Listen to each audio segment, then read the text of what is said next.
Hello, everyone. In today's video, we're diving into mRNA cancer vaccines. mRNA cancer vaccines, also known as neoantigen-based tumor vaccines, are divided into various types. Among these, RNA-based vaccines show particular promise for cancer.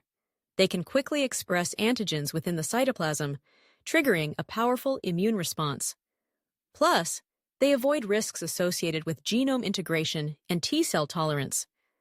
We can say that mRNA neoantigen vaccines are a versatile and powerful platform, widely recognized as a promising immunotherapy strategy.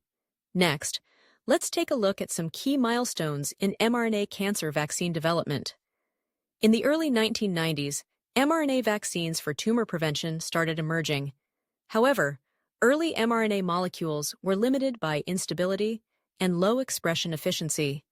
Following that, lipid nanoparticles, LNPs, were validated as efficient carriers for in vivo mRNA delivery in various vaccine strategies. The COVID-19 pandemic highlighted the huge potential of mRNA technology, providing valuable insights for mRNA-based cancer vaccine development. Post-pandemic, the Phase 3 clinical trials of mRNA 4157, combined with pembrolizumab for melanoma patients, marked a significant milestone in personalized mRNA cancer vaccines. Currently, research on mRNA cancer vaccines mainly focuses on minimizing mRNA's immunogenicity and instability, developing efficient, targeted mRNA delivery systems, and advancing the development of personalized mRNA cancer vaccines. The instability of mRNA as a therapeutic agent has led recent studies to explore alternative RNA vectors. In addition to linear mRNA, other RNA types are rapidly developing.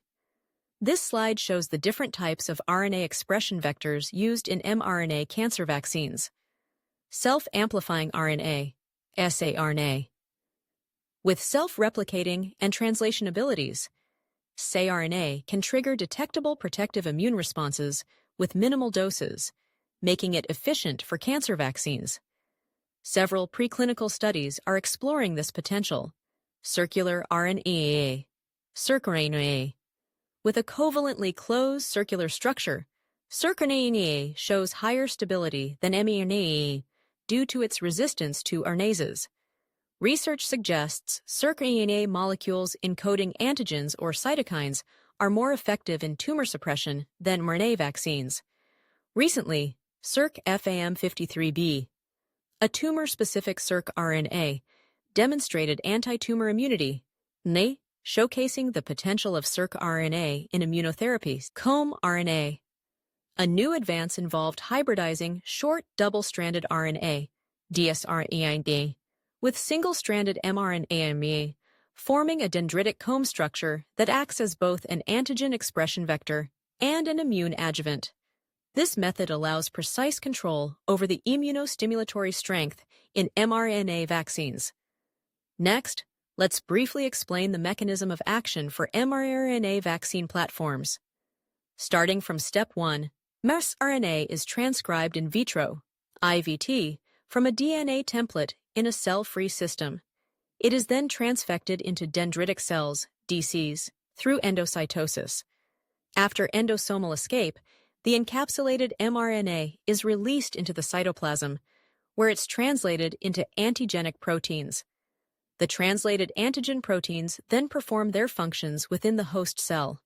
The protein is digested by proteasomes in the cytoplasm, transferred to the endoplasmic reticulum, and loaded onto MHC class I molecules.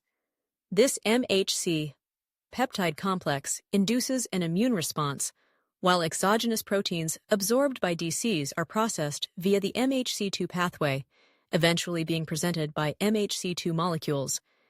We can categorize mRNA cancer vaccines into 4 types: mRNA vaccines that encode viral antigens, mRNA vaccines encoding tumor antigens, which include tumor-associated antigens, TAAs, and tumor-specific antigens, TSAs, and RNA encoding immunoregulatory factors. 1. mRNA cancer vaccines encoding viral antigens. These vaccines are especially suited for virus-associated cancers, such as those related to human papillomavirus, HPV, hepatitis B, HBV, Epstein-Barr virus, EBV, and HIV, which includes cervical cancer, liver cancer, and nasopharyngeal cancer. Traditionally, vaccines for these viruses have been mainly preventive. Let's look at HBV as an example. Worldwide, over 257 million people suffer from chronic hepatitis B, CHB infection. HBV causes T-cell and B-cell dysfunction, progressing to cirrhosis, ultimately leading to liver failure and hepatocellular carcinoma, HCC. The main goal in treating CHB is a functional cure, which involves eliminating HBV surface antigen, HBsAg. Chen and colleagues addressed this by using an mRNA LNP approach to encode an anti-HBsAg antibody. On the left, we see 3 types of anti-HBsAg antibodies encoded by mRNA and encapsulated in LNP. G12's mRNA LNP provides passive immunity for at least 30 days. This was the first use of mRNA LNPs to express anti-HBsAg antibodies. On the right, during the 30-day monitoring period, G12E's LGG caused a sharp decline and quick rebound in serum HBsAg, whereas ML G12CG showed a lasting improvement in HBsAg clearance rate. The findings highlight the potential of mRNA molecules encoding antibodies in fighting tumors, potentially offering a new design for functional HBV cure therapies. 2. mRNA vaccines. Encoding tumor-associated antigens, TAAs. TAA are antigens that are expressed at significantly higher levels in tumors compared to normal tissue. TAAs are attractive targets, especially for certain solid tumors like melanoma and non-small cell lung cancer. This table shows a selection of LNP-based mRNA cancer vaccines in clinical trials, with a red box highlighting BNT111, a typical example of TAA-targeted applications in cancer vaccines. BNT111 is a nanoparticle lipid RNA-LPX vaccine that targets 4 TAAs used for melanoma treatment. Study results show that in melanoma patients pre-treated with checkpoint inhibitors, CPI, BNT111 induces functional T cells that can recognize target epitopes on melanoma cells and show strong cytotoxic activity. The combination of immunotherapy with FixVac/anti-PD-1 led to a tumor reduction of over 35%. 3. mRNA vaccines. Encoding tumor-specific antigens, TSAs. TSAs are proteins or peptide fragments uniquely or significantly overexpressed in cancer cells compared to normal cells, often referred to as neoantigens. Unlike TAAs, these neoantigens do not exist in normal tissue, making them ideal targets for personalized cancer immunotherapy. mRNA 4157 and BNT-BN22 are 2 typical examples of personalized mRNA vaccines in clinical trials. The abundance of neoantigens in pancreatic cancer makes neoantigen-based mRNA vaccines a feasible treatment strategy. BNT122 uses mRNA to express 20 neoantigens in pediatric patients. When combined with chemotherapy and immune checkpoint therapy, BNT122 has shown potential in slowing recurrence in pediatric patients.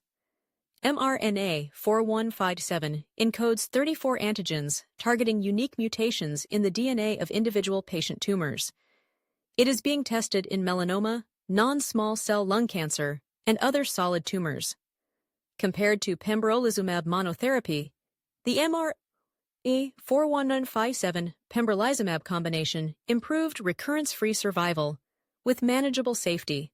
At the 2023 ASCO meeting, the American Association for Cancer Research presented the results of mRNA 417 P201 Keynote 942, the first randomized trial to show that a personalized neoantigen treatment approach could improve recurrence-free survival.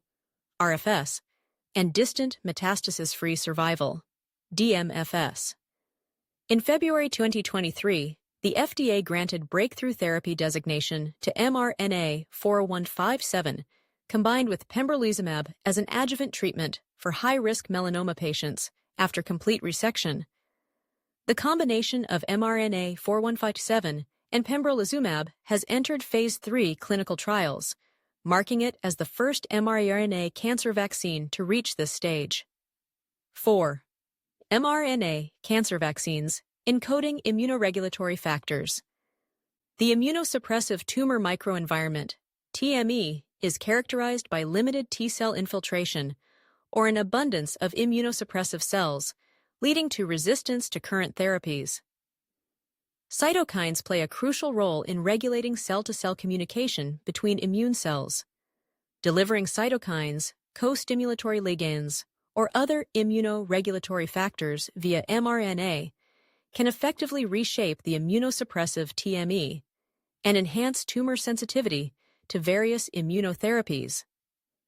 mRNA 22752 is an mRNA vaccine encoding 3 immunoregulatory factors and is currently in Phase 1 and Phase 2 clinical trials.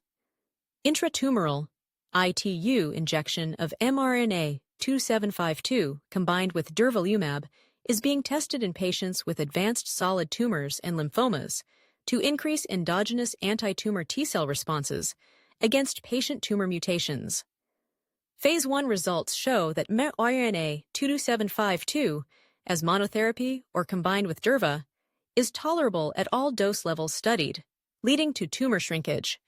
These data support ongoing dose escalation testing of the mRNA 2752 durva combination, providing a theoretical foundation for combined therapy.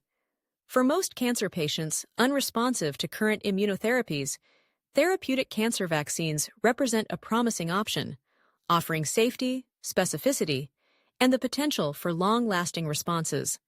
Notably, the advancements in personalized mRNA vaccines mark a major breakthrough in cancer treatment. These vaccines are showing greater potential, particularly when combined with existing therapies, such as ICIs and traditional therapies. That's our overview of mRNA cancer vaccines for today. What do you think about mRNA cancer vaccines? Don't forget to like and follow us for more insights.